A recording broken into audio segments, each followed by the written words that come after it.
The Atlanta Braves are undefeated in the Alex Verdugo era, taking down the Minnesota Twins 4-3 for their first back-to-back wins of the season. Let's break the whole thing down right here on the Braves Postcast.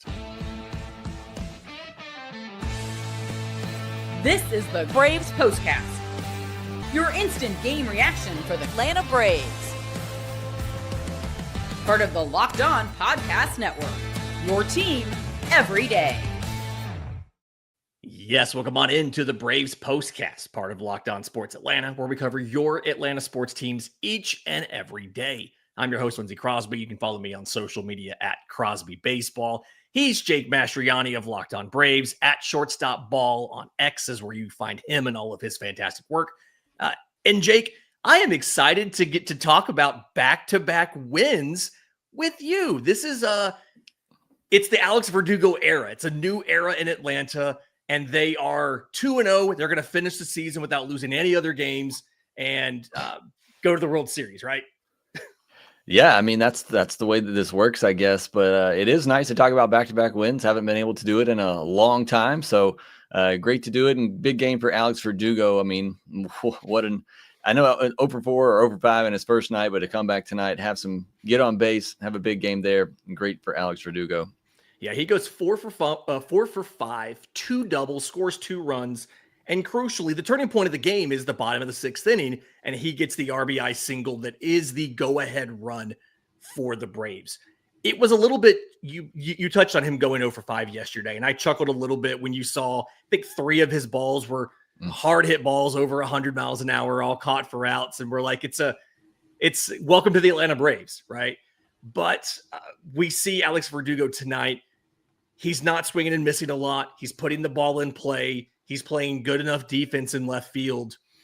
Is he a good enough leadoff hitter for you until Ronald Acuna Jr. gets back? I mean, like I said the other day, I don't think there is that perfect leadoff hitter for the Braves. Verdugo is a guy that he's going to put the ball in play, and that's really his best skill set.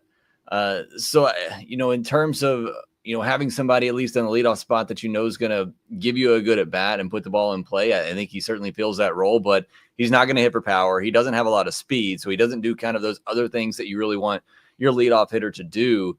Right. But like I said, they don't really have that guy, and I think Verdugo is okay. It may not be, the ideal choice, but what the Braves have, he just might be for this team where they currently are.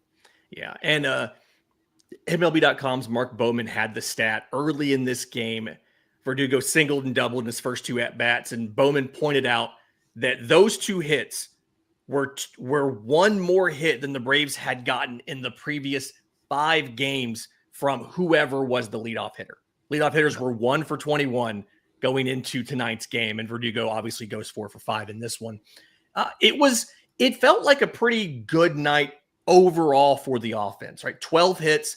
Marcell Ozuna goes 2 for 4. Matt Olson had a night where you probably would have talked about him being the offensive MVP if not for what Verdugo did. Olson goes 2 for 3, 2 RBI, also draws a walk. The big thing for me on Matt Olson, he didn't strike out at all.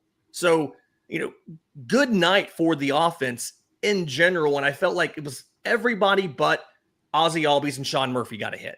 So, you absolutely take a 12-hit night from your offense, although I will point out, because I feel like I do this a lot, 4 runs on 12 hits. Not really. You go 4 for 10 with runners in scoring position. You do get those hits. That's something you haven't always done. But it felt like you could have had a few more runs at times than you actually did. Yeah, but I'll be honest, Lindsay, I was really happy with this performance from the offense tonight. I thought they did a great job of continually applying pressure throughout the game. Yeah, they didn't get that big hit. They had some chances early. Sean Murphy, I think, struck out looking in the first inning with runners on base. Michael Harris had a pretty awful at bat with bases loaded. So, I mean, it wasn't perfect. But I was looking for, after what you saw in the 8th inning last night, and I talked about it, I said it's a half inning. I'm not going to let that completely change my mind. But I thought tonight was a step in the right direction for the offense. I just felt like there were a lot more good at bats in this game than there were bad at bats. And there still were some bad ones in here, but I was really encouraged with what I saw from the offense tonight. Yeah, it's just 4 runs, but they gave themselves a lot of chances. They made the other team work.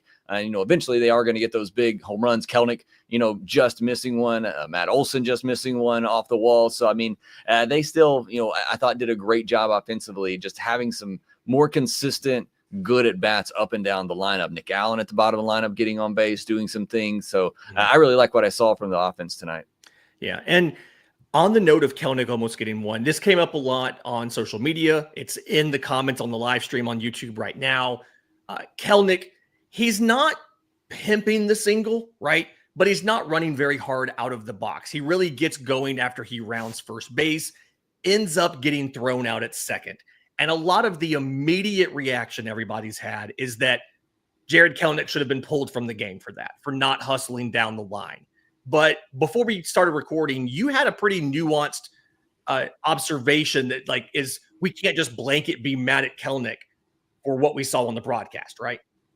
Yeah, I mean, I haven't seen a good view of the entire field on the hit, so I don't know exactly where Nick Allen was. Was he holding up to see if the right fielder caught it or not, and Kelnik was kind of trailing him? I think either way, Kelnik has to be at second base. If that is the situation and Nick Allen's holding up, then you're standing right behind Nick Allen. If it hits the wall, it's second and third. So I still think he should have got there, but maybe building in a little bit of an excuse for him. My issue maybe you didn't bust it out of the box.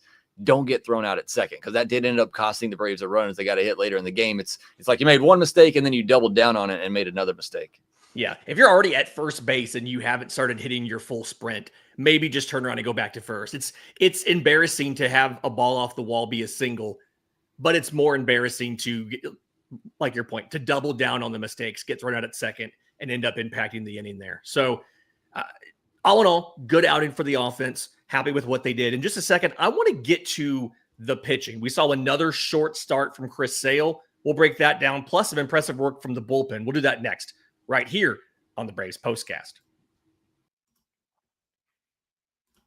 But first, today's episode is brought to you by our friends at Upwork. Scaling your business requires the right expertise at the right time. And with Upwork, you can find specialized freelancers in marketing, development, design, and more. Experts ready to help you take your business to the next level. Upwork gives businesses flexibility by connecting them with the top freelance talent across multiple industries: IT, AI, web developing, marketing, honestly, whatever else you can think of that involves tech, right? So whether you need extra hands for a project or a long-term partner, Upwork makes hiring simple and affordable. Visit Upwork.com right now and post your job for free. That's UPWORK.com, Upwork.com, to connect with top talent and grow your business today.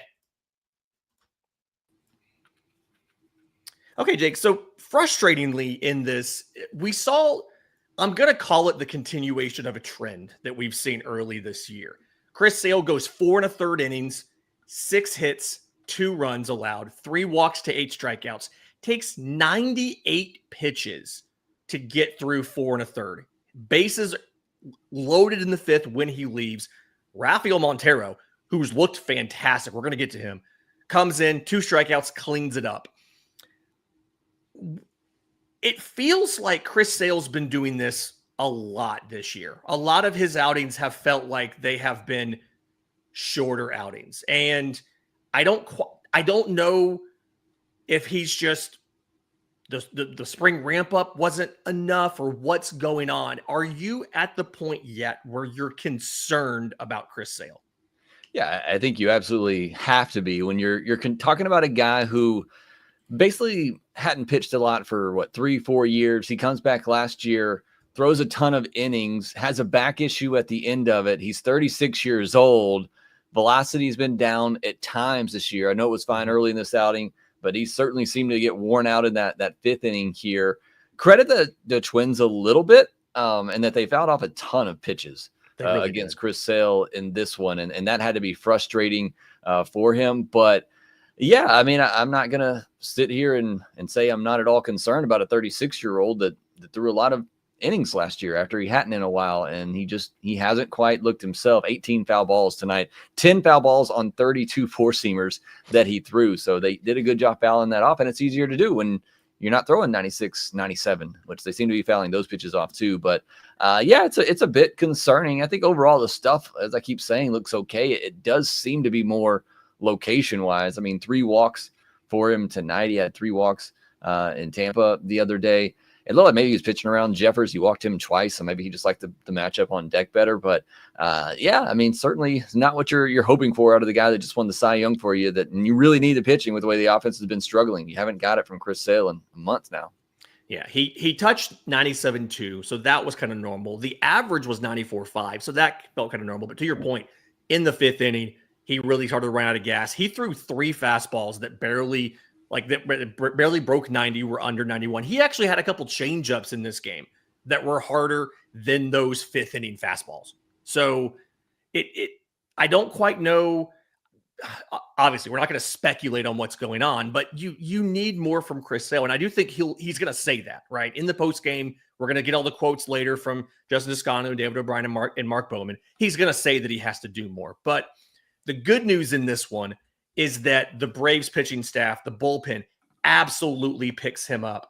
Rafael Montero cleans up that inning, comes back out and gets an out in the 6th. Pierce Johnson finishes that inning. You've got Daisy Hernandez, you've got Dylan Lee, and then Raisel Iglesias. They combine for 1 hit and 1 walk for the entire rest of the game. It feels like you may not have strictly defined roles. This is always your 7th inning guy. This is always your 8th inning guy. But the bullpen is a lot better than a lot of Braves fans maybe thought it was going to be early in the year. I think the bullpen has been maybe one of the better surprises. It was our biggest concern, at least my biggest concern coming into the season. And I think they've done a pretty good job. And a lot's been asked of them because Chris Sale's not going deep in the games. Grant Holmes hadn't for the most part. A lot of other guys in the rotation haven't been going deep in the games. So didn't, Yeah, I mean, it's so they've had to throw a lot of innings, and I think they've done a really good job. I think we actually saw a little bit of defined roles here tonight once you got to that 7th inning and took the lead, and it was Daysbel, Lee, and Iggy. I think those are your 7, 8, 9 guys right now. Pierce Johnson's been used in some lower leverage situations. I know he came in tonight to get out of an inning there. But we talked about Verdugo, the turning point in the game, obviously the go-ahead hit. But I thought maybe the biggest moment in the game was Rafael Montero coming in there with bases loaded, 1 out, and getting out of the jam. I mean, that was the moment that had me on the edge of my seat where it felt like the game was in the balance. So those are some huge pitches from him, and he's been great since coming over.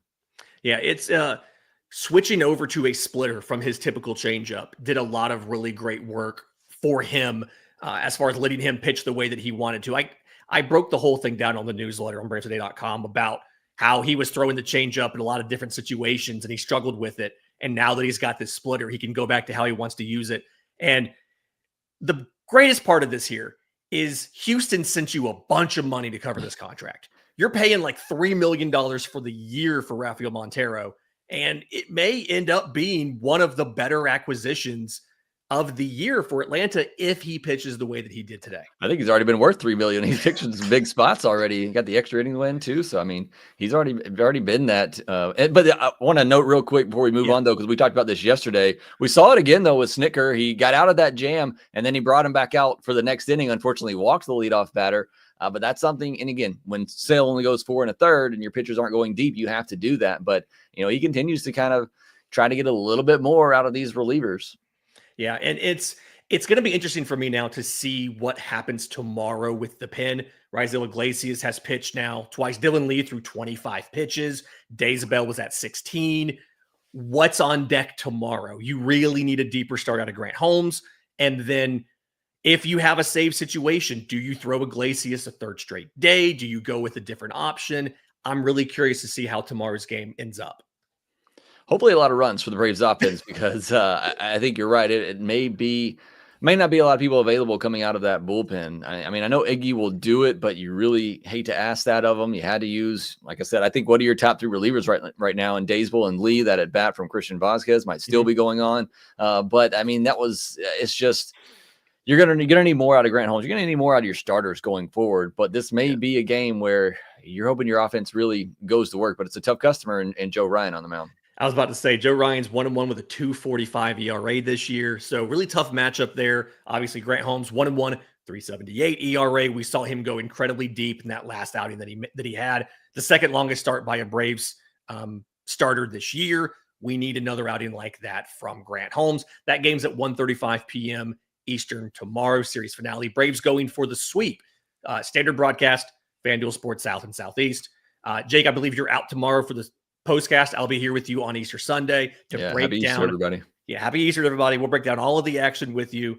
If you're listening on audio, do us a favor. Leave us a 5-star review. If you're on YouTube, subscribe to both Locked On Braves and Locked On Sports Atlanta. Hit the notification bell so you know when we go live to break down every single one of these wins so we can talk about a sweep tomorrow. There's a lot of jinx here. We're talking about it, guys. We're manifesting this happening. Until next time, this has been the Braves Postcast.